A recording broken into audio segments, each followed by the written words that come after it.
Hello दोस्तों, आज हम एसएससी द्वारा पूछे गए प्रीवियस ईयर क्वेश्चन को देखेंगे जो कि 2024 में एग्ज़ाम्स में पूछे गए हैं।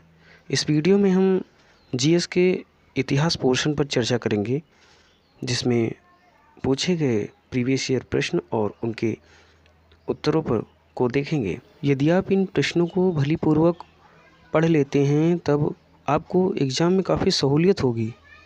आप इन प्रश्नों को ज़रूर देखकर पेपर में दें, चूँकि सीजीएल का एग्ज़ाम भी थोड़ा डिले हो गया है, तो तैयारी को मजबूती के साथ करें। चलिए वीडियो शुरू करते हैं। पहला क्वेश्चन है, सिंधु घाटी के नगरों में और शहरों की प्रमुख स्थापत्य विशेषता क्या थी?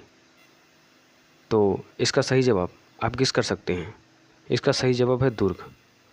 जो नगर और शहर थे, इनमें प्रमुख स्थापत्य की विशेषता थी कि उनमें दुर्ग बने हुए थे। चलिए अगला क्वेश्चन पूछते हैं। ये पूछा गया है एसएससी सिलेक्शन पोस्ट में, ठीक है।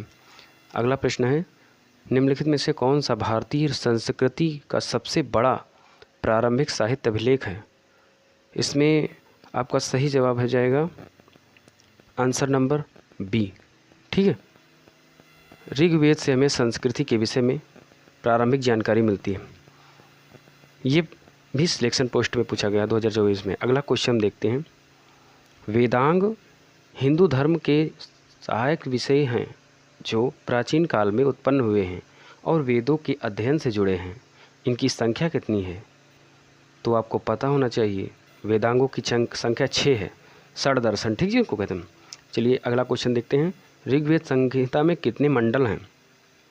इसका सही जवाब हो जाएगा 10 मंडल है, ठीक है। अगला प्रश्न है क्वेश्चन नंबर 5। मगध साम्राज्य पर शासन करने वाले पहले राजवंश का क्या नाम था? इसका सही जवाब हो जाएगा डी, हर्यक वंश, ठीक। हर्यक वंश से स्टार्टिंग मगध साम्राज्य की होती है। चलिए अगला प्रश्न देखते हैं। क्वेश्चन नंबर 6, निम्नलिखित में से कौन सा गलत कथन है? आपको ये ध्यान रखना है, गलत कथन का चयन करना है, ठीक है। तो नंबर 1, सांची का स्तूप मध्य प्रदेश में स्थित है। सही है, ठीक है, मध्य प्रदेश में है। बाविकोंडा स्तूप आंध्र प्रदेश में स्थित है।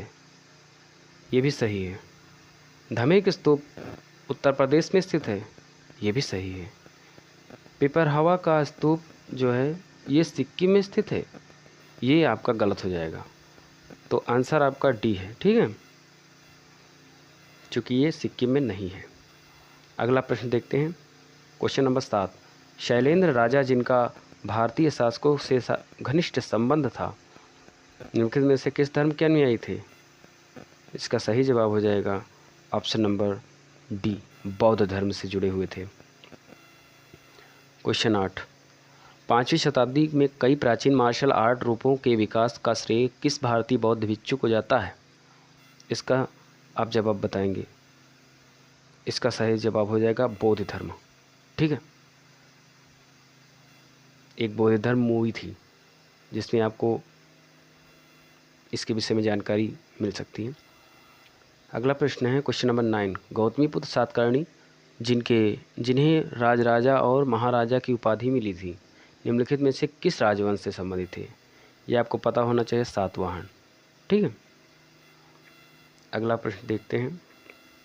क्वेश्चन नंबर 10, निम्नलिखित में से किस यूनानी राजा ने यूनानी राजदूत मेगास्थनीज को चंद्रगुप्त मौर्य के दरबार में भेजा था? इसका सही जवाब हो जाएगा सेल्यूकस प्रथम, ठीक है। क्वेश्चन नंबर 11, अशोक ने अपने पुत्र महेंद्र और पुत्री संघमित्रा को निम्नलिखित में से किस देश में धर्म का संदेश प्रसार करने के लिए भेजा था? इसका सही जवाब है श्रीलंका, ठीक है। श्रीलंका महेंद्र और पुत्री संघमित्रा को अशोक ने बौद्ध धर्म के प्रचार प्रसार के लिए भेजा था।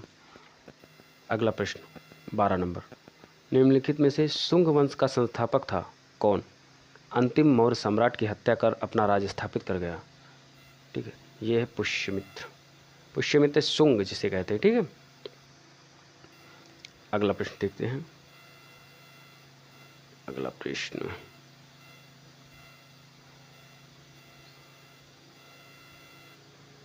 प्रश्न 13, प्रयाग प्रशस्ति के लेखक हरिशेन निम्नलिखित में से किस गुप्त साम्राज्य के राजकवि थे? इसका सही जवाब हो जाएगा ऑप्शन नंबर ए, समुद्रगुप्त। ठीक है, हरिशेन समुद्रगुप्त से संबंधित थे। 14 नंबर, गुप्तों के पतन के बाद भारत के विभिन्न भागों में अलग अलग राज्य उभरे, उनमें से मौखरियों निम्नलिखित में से किस क्षेत्र में उभरी? मौखरी राजवंश। इसका सही जवाब हो जाएगा ऑप्शन नंबर डी, कन्नौज के मौखरी, याद रखना। क्वेश्चन नंबर 15, पुलकेशिन द्वितीय निम्नलिखित में से किस राजवंश से संबंधित था? चालुक्य। 16 नंबर, बादामी या वातापी चालुक्य मूलतः किस शक्ति के अधीन थे? इसका सही जवाब हो जाएगा डी, कदम्ब शासकों के अधीन थे। ये हमारी प्राचीन भारत से कुछ प्रश्न आए हुए थे। ठीक है, अब हम देखते हैं मध्यकालीन भारत के प्रश्न।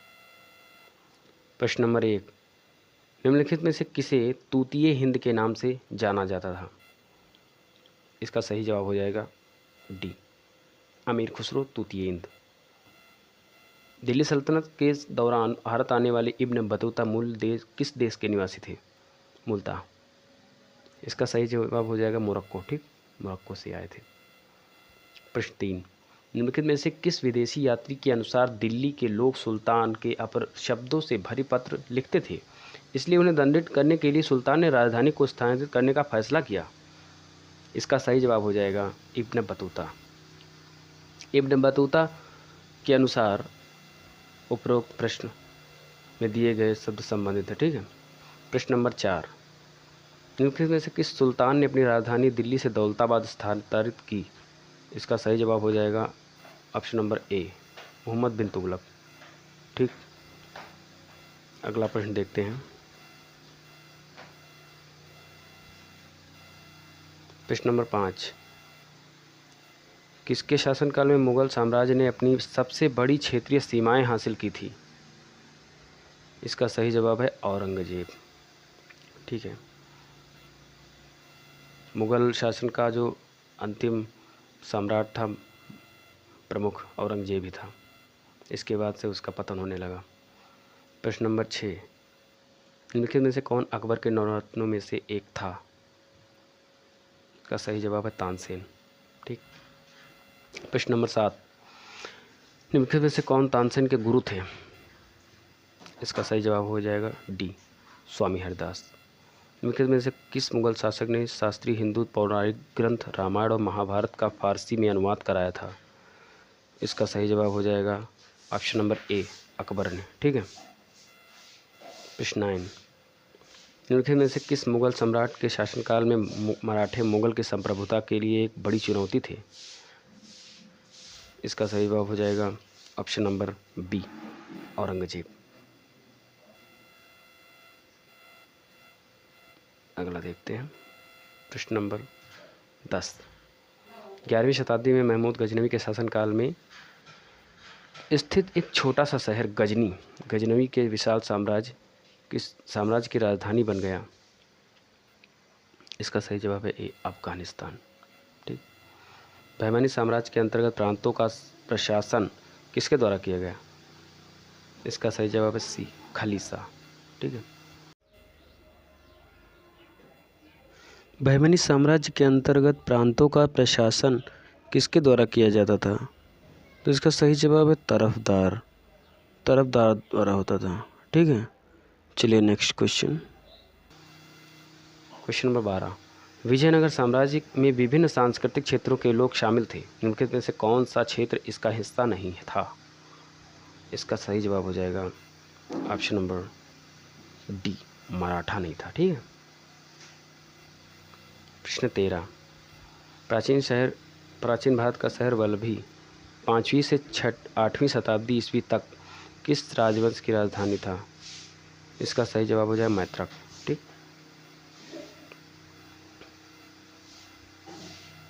14 नंबर, निम्नलिखित में से कौन विजयनगर साम्राज्य का अंतिम वंश था? इसका सही जवाब हो जाएगा अराविडू। ठीक है, क्वेश्चन नंबर 15, निम्नलिखित में से कौन सा शहर त्यौहार गुरु नानक देव की जन्म दिवस के रूप में मनाया जाता है? इसका सही जवाब हो जाएगा गुरु पर्व। 16 नंबर, गुरु पर्व गुरु नानक देव जी के जन्मदिन के उपलक्ष्य में मनाया जाता है। वे सिखों के कौन से गुरु थे? इसका सही जवाब हो जाएगा ए, पहले गुरु थे। ठीक। क्वेश्चन नंबर 17, त्र्यंबकेश्वर मंदिर जो नासिक महाराष्ट्र में स्थित है का निर्माण किसने कराया था? इसका सही जवाब है बालाजी बाजीराव। ठीक है, ये हमारे मध्यकालीन भारत के प्रश्न हो गए। आधुनिक भारत के जो प्रश्न हैं उन्हें भी देख लेते हैं। प्रश्न नंबर 1, वर्ष 1973 में स्थायी बंदोबस्त किस गवर्नर जनरल के शासनकाल में लागू किया गया था? इसका सही जवाब हो जाएगा लॉर्ड कॉर्नवालिस। ठीक है। अगला प्रश्न, वास्को डी गामा जिन्हें यूरोप से भारत तक समुद्री मार्ग की खोज की थी, जिन्होंने किस देश से थे? इसका सही जवाब है बी, पुर्तगाल। सबसे पहले पुर्तगाली भारत आए थे। ठीक। वुड्स डिस्पैच किससे संबंधित है? इसका सही जवाब शिक्षा से संबंधित है। प्रश्न नंबर 4, निम्नलिखित में से किस सामाजिक सुधारक ने सत्यशोधक समाज की स्थापना की थी? इसका सही जवाब हो जाएगा option number B, Jyotiba Phule. ठीक। अगला प्रश्न देखते हैं। प्रश्न नंबर 5, शांति निकेतन की स्थापना किसने और कब की थी? इसका सही जवाब हो जाएगा option number B, Rabindranath Tagore द्वारा 1901 में की गई थी। क्वेश्चन 6, 1856 में पारित हुए पहले हिंदू और विधवा पुनर्विवाह अधिनियम के लिए निम्नलिखित में से किस सामाजिक सुधारक के प्रयासों को श्रेय दिया जाता है? विधवा पुनर्विवाह। इसका सही जवाब हो जाएगा ईश्वर चंद्र विद्यासागर। ठीक है, राजा राम मोहन राय भी थे, लेकिन ईश्वर चंद्र विद्यासागर का प्रमुख योगदान था। ठीक है। अगला क्वेश्चन, निम्नलिखित में से कौन थियोसॉफिकल सोसाइटी से संबंधित थे? इसका सही जवाब हो जाएगा एनी बेसेंट। ठीक है। संयुक्त राज्य के संसद द्वारा पारित भारत सरकार अधिनियम 1919 के अंतर्गत भारत सरकार में भारतीयों की भागीदारी बढ़ाने के लिए राज्य परिषद में कितने सदस्य थे? 8 नंबर। इसका सही जवाब हो जाएगा ऑप्शन नंबर डी, 60 सदस्य थे। ठीक है।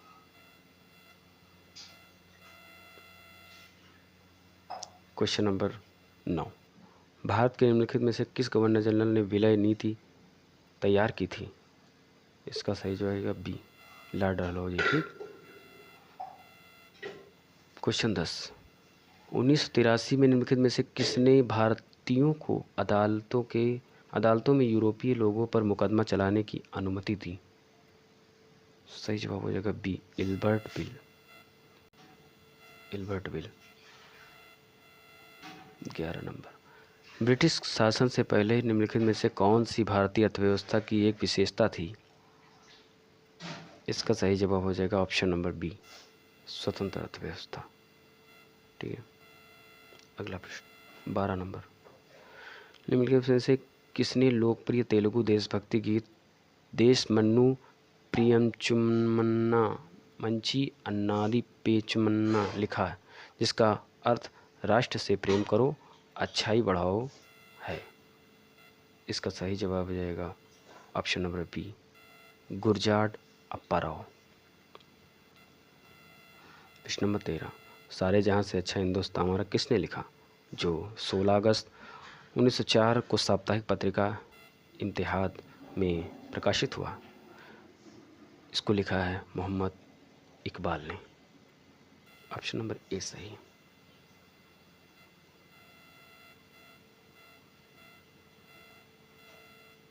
प्रश्न नंबर 14, आंदोलन शुरू करने के लिए भारतीय राष्ट्रीय कांग्रेस के अधिवेशन में भारत छोड़ो आंदोलन की पुष्टि की गई, वो कौन सा अधिवेशन था?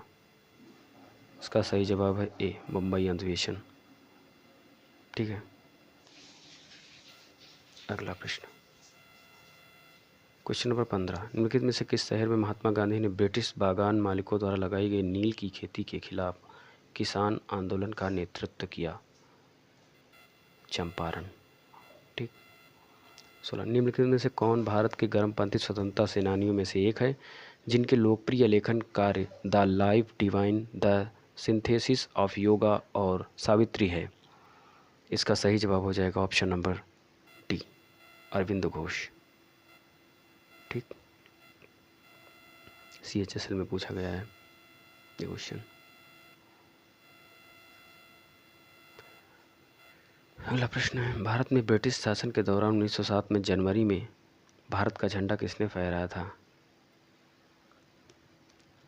इसका सही जवाब हो जाएगा ऑप्शन नंबर डी, भीखाजी कामा ने। अगला प्रश्न 18 नंबर, निम्नलिखित में से किस अधिनियम के तहत कलकत्ता के दिल्ली को ब्रिटिश भारत की राजधानी घोषित किया गया? इसका सही जवाब हो जाएगा सी, मार्ले मिंटो अधिनियम 1909 में। ठीक है,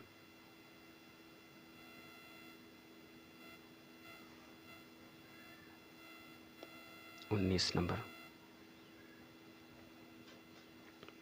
निम्नलिखित में से कौन मुख्य रूप से भारतीय राष्ट्रीय सेना के अभिन्न अंग थे? इसका सही जवाब हो जाएगा सुभाष चंद्र बोस। 1945 में शिमला सम्मेलन के समय ब्रिटिश भारत का वायसराय कौन था? इसका सही जवाब हो जाएगा option number D, Lord weevil. ठीक है, अगला प्रश्न देखते हैं 21, भारतीय राष्ट्रीय सेना का गठन निम्नलिखित में से किस देश में हुआ था? इसका सही जवाब हो जाएगा ए, सिंगापुर। अगला प्रश्न, निम्नलिखित में से कौन सा उपन्यास रेत समाधि का लेखक है?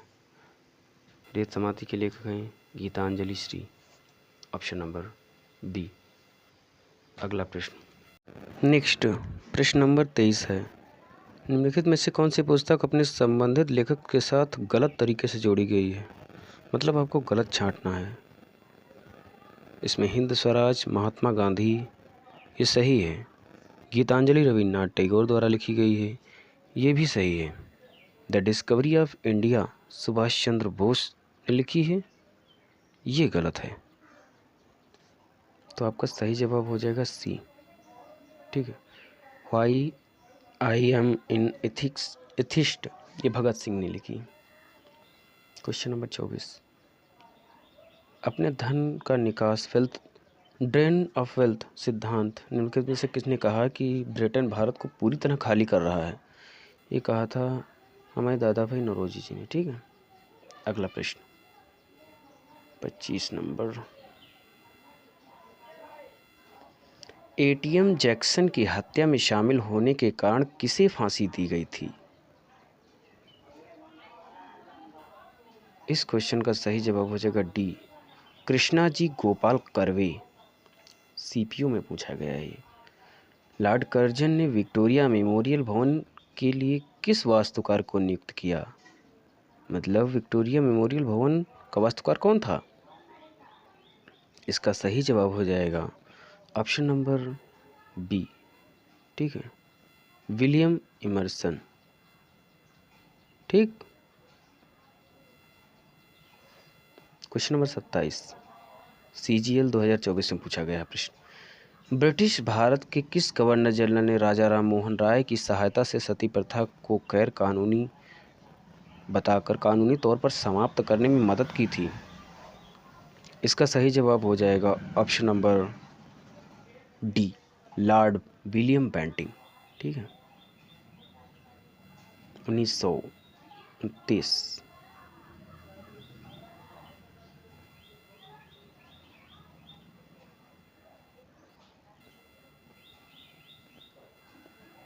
Question number 28,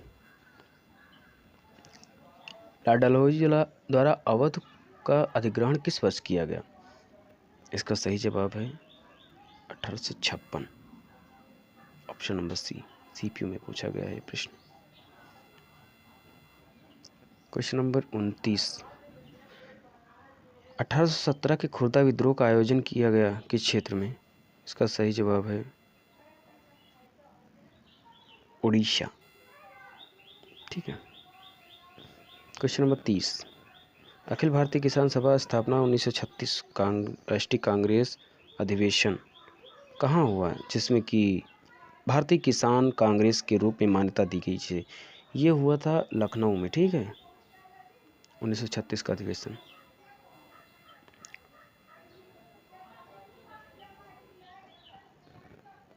question number 31, Tattvabodhini पत्रिका ने भारत के अतीत के अध्ययन को किस भाषा में बढ़ावा दिया? ये बंगाली, ठीक है। क्वेश्चन नंबर 32, निम्नलिखित में से कौन सी घटना 1950 में हुई थी? पहली पंचवर्षीय योजना, पहली राष्ट्रीय कृषि नीति का अंगीकरण, औद्योगिक नीति संकल्प का अंगीकरण, योजना आयोग की स्थापना। सही जवाब आपका योजना आयोग की स्थापना, ठीक है। ये पूछा गया एसएससी सीपीओ 2024 में। ये प्रश्न भारतीय इतिहास के थे। अगले वीडियो में हम अन्य विषय से संबंधित प्रश्न लेकर के आएंगे। यदि आपको वीडियो पसंद आया हो तो लाइक कीजिए, ठीक है, और चैनल को ज़रूर सब्सक्राइब कर लीजिए।